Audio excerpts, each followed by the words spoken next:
Unemployed, single, lonely. Not exactly the words I'd hoped to associate with the ripe age of 28. Despite years of worry and anxious control over outcomes, this is where I ended up. You know what's surprising though? I am actually fucking happy.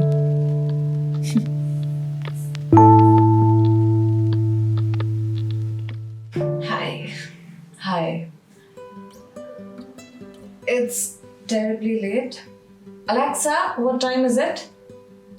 It's 1:37 a.m. I told you it's late. So we're gonna be doing the dishes, you and I. As I talk about things that aren't super easy to talk about.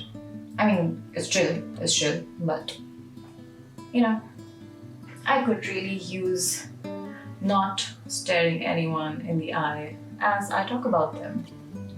So I'm gonna play some music, really loud music, because it's my solo party time. When I do the dishes, it's a party time and it actually brings me immense joy. So I'm gonna enjoy my time as we have this heavily one-sided conversation about my life and my journey and just the few changes I've made in the past few months. Yeah, that's about it. Let's go. I'm gonna eat some chocolate. Alexa, play You're Losing Me by Taylor Swift. You're Losing Me, from The Vault by Taylor Swift from Spotify.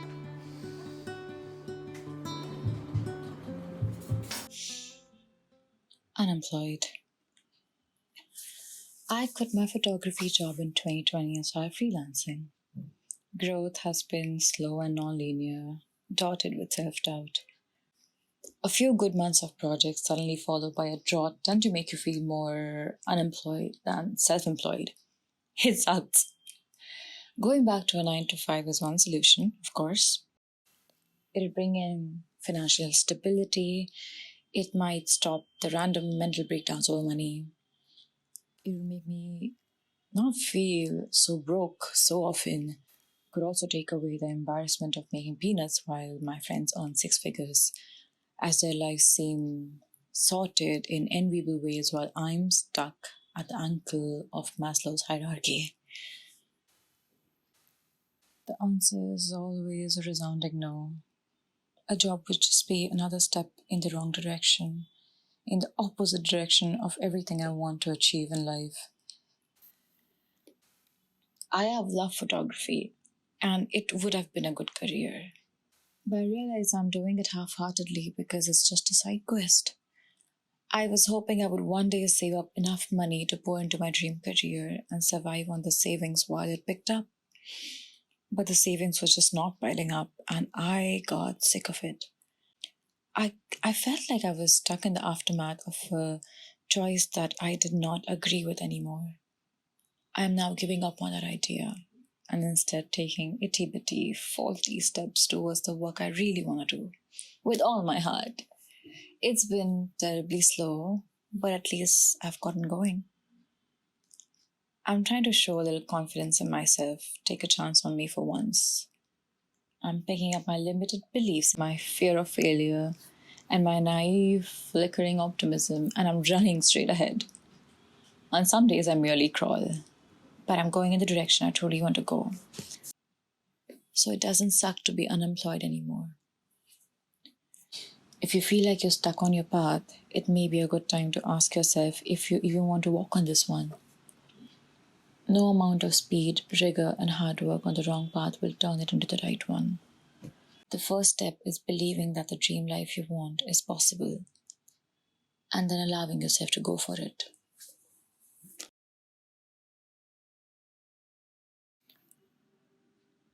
Single.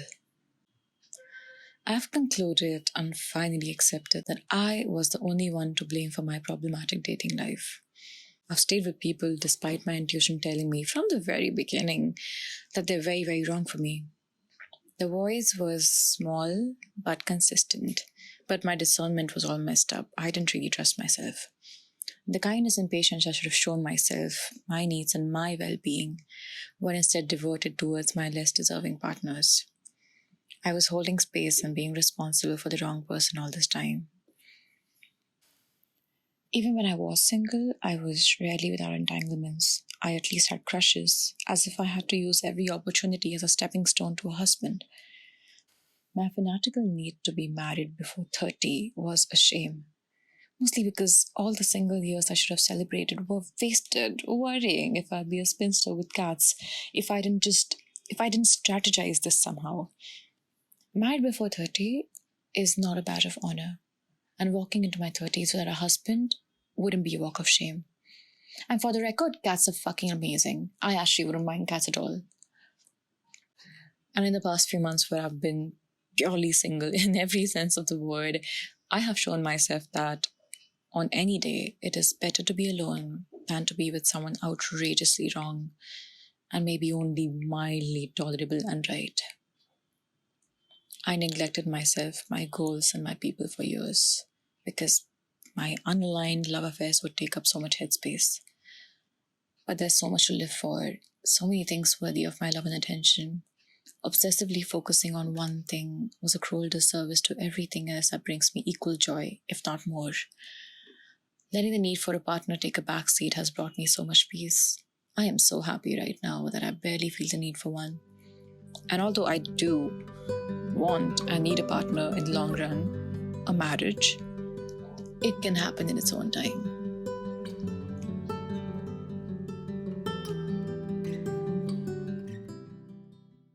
Lonely. Friendships have always been a struggle. But earlier this year, I decided to focus on building good friendships. I channeled all my energy into finding and strengthening connections with people. That was actually one of my goals for the year. I wanted more friends, just better friends, funner friends, connected friends, more aligned friends, more friends who are closer in proximity, friends who I can laugh with, friends who I can hug and just spend more time with. And I just wanted friends who I could just have around more often. I don't know. Well, thankfully that came crashing down quickly. Friendships are beautiful and I obviously do want connections. I still do want friends, but not everybody you want to be friends with is in the market for new friends right now, or for deeper friendships even. And that's been a big, bitter pill to swallow. How dare someone not want my company? And although I do have friends, I just don't have company very often. Because, see, I live with my family who keep me sane, but I live in a small town with no friends within reach. I watch my geographically privileged friends' Instagram stories as they're surrounded by their other friends. They're friends who keep getting closer to them while I am left behind. They get the fun, joy, and care that's hard for me to come by, and I'm not missed at all. It feels like a pretty sorry position to be in. Is my voice reeking of self-pity? Don't worry, it gets better. See, a few months ago, a supposedly social week failed, and I ended up feeling more dejected and unchosen than ever. That's when I decided, fuck this. Fuck chasing friendships. Fuck feeling sorry about my situation. Fuck piling my hope on the affection and attention of others. Fuck counting on others to make me feel chosen. Why? Why am I giving this onus to everyone? When I can very well ask myself for love. When I can very well just ask my closest people. And how good a friend am I to myself if I'm constantly trying to weigh my worth in terms of how much others love me? If I'm constantly putting myself out there at the wrong time, in the wrong capacity, in the wrong intensity, and getting hurt.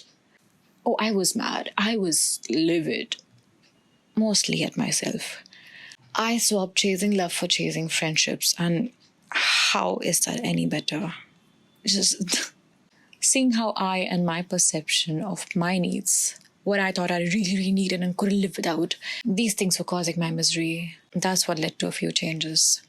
I distanced myself from people for a while, just to see what embracing loneliness might do to me.